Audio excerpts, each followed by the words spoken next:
Hello everyone, welcome to my YouTube channel Logic Medico.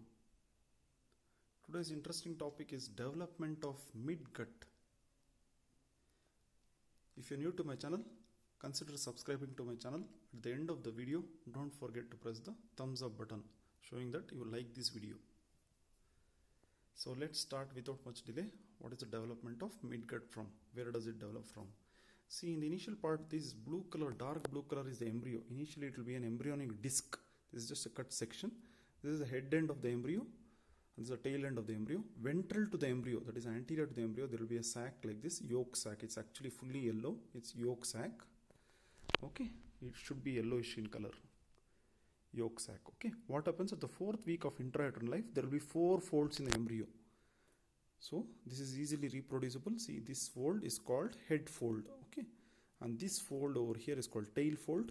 On either side there will be 2 lateral fold. So because of this, what happens? The embryo, which was initially a disc shape, it's actually like this disc shape, will now become cylindrical shape because of these 4 folds. What are they? The head fold, tail fold, and 2 lateral folds. Now it will get a shape. It will start resembling a human being. Okay, now it will become cylindrical shape embryo. Because of these folds, what happens? This yolk sac, which was there ventral to the embryo, embryonic disc, now it will be drawn into the embryo like this. So when it is drawn into the embryo like this, that part of the yolk sac which is there within the head fold of the embryo is now called as foregut. That part of the yolk sac which is now within the tail fold is called as hindgut, and that part of the embryo, yolk sac of the embryo, which is there between the 2 lateral folds, okay, will now form the midgut. Just think you are wearing an apron or a jacket. When you put on the apron, the time the 2 ends of the apron comes in front of your tummy, that one, that will appear like a midgut fold. I mean the 2 lateral folds, and your tummy is now appearing like a midgut. That is an analog. You can remember easily. So foregut is that part of the yolk sac within the head fold. Hindgut, that part of the yolk sac within the tail fold. What is midgut? That part of the yolk sac within the 2 lateral folds. So this midgut give rise to majority of the intestine. Let's see how much it will give rise to. It will give rise to the duodenum. D for duodenum.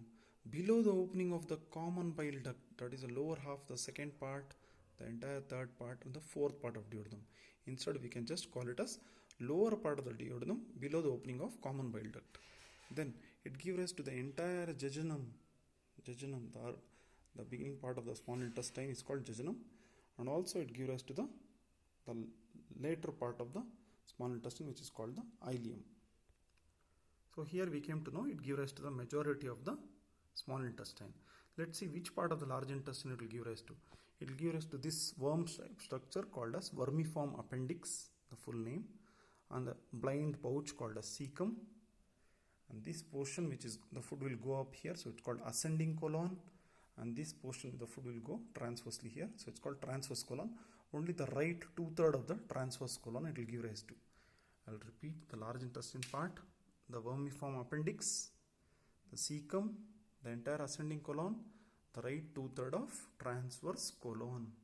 So these are the derivatives of midgut. To summarize: duodenum below the opening of common bile duct, entire jejunum, entire ileum, the vermiform appendix, cecum, ascending colon, and right 2/3 of the transverse colon. Coming to the correlation with respect to blood supply, the abdominal aorta supplies the midgut derivatives. The branch of abdominal aorta is called as superior mesenteric artery because this will be above the mesentery. The fold of peritoneum holding the small intestine is called mesentery. So this branch is above the mesentery. Though it arises above the mesentery, ultimately it enters the 2 anterior and posterior layers. Between the 2 layers of the mesentery, it will enter the mesentery. But the origin is above the mesentery, so we call it as superior mesenteric artery. Superior mesenteric artery is the artery of midgut. So why I am telling this? Superior mesenteric artery is the artery of midgut. You will know that now. It supplies the lower portion of the duodenum and the lower portion of the pancreas. So it's called as inferior pancreaticoduodenal artery. So which is the lower portion of the pancreas, the lower part of the head, and the tongue-like projection called as uncinate process.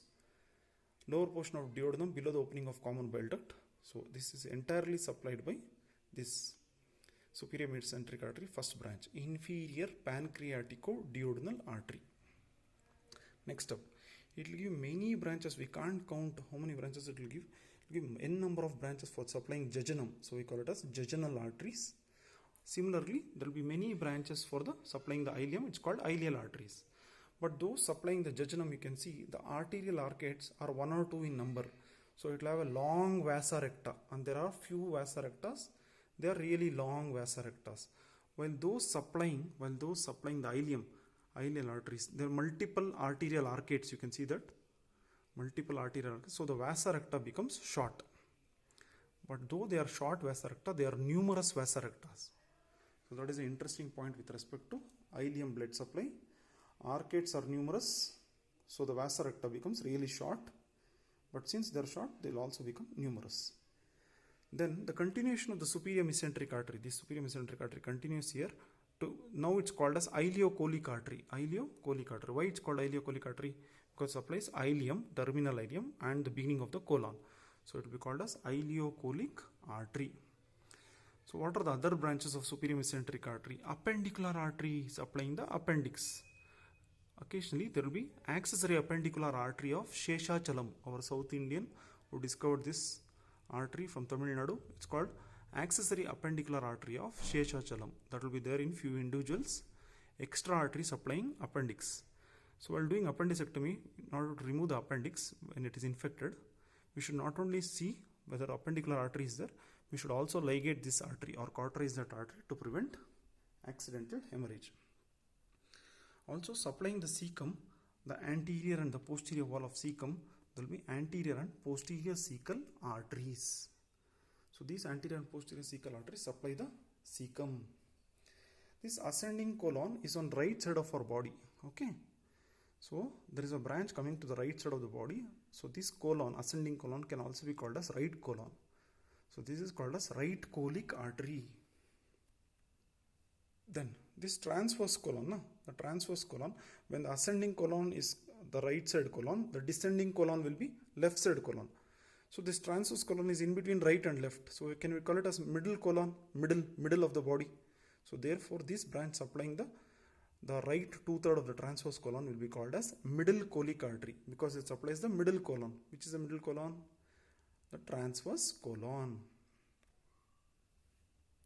So in summary, the abdominal aorta branch called as superior mesenteric artery. It is the artery of midgut. Okay. The first branch of it is inferior pancreatico-duodenal, which supplies the lower part of the pancreas, that is head and the uncinate process, and the lower portion of the duodenum below the opening of common bile duct. See, you can see that here. Then it gives numerous jejunal arteries and ileal arteries, which are interconnected by arcades. The arcades are few initially. Later, the number of arterial arcades connecting one another of ileal arteries will become numerous.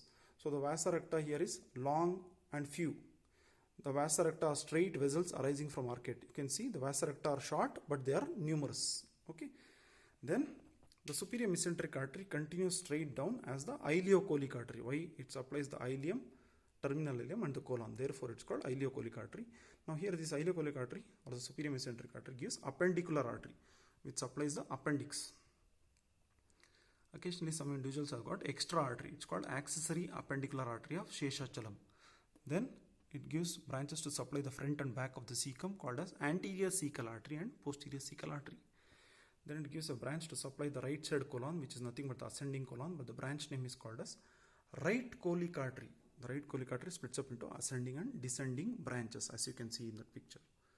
Then it gives a branch which supplies the transverse colon. Transverse colon is in between the right colon and left colon. So can we call it as middle colon? So therefore it's called as middle colic artery. Middle colic artery goes upwards and divides into right and left branch. They anastomose with one another to form the arterial circle of Drummond to supply the large intestine. So this is in detail correlation of the arterial supply with respect to the development of the midgut, which develops from the endoderm of the midgut develops from the endoderm of the yolk sac. Okay. Kindly subscribe to my channel if you are new to my channel, and don't forget to press the thumbs up button. Thank you for watching this video in Logic Medico and understanding from it. Thank you once again.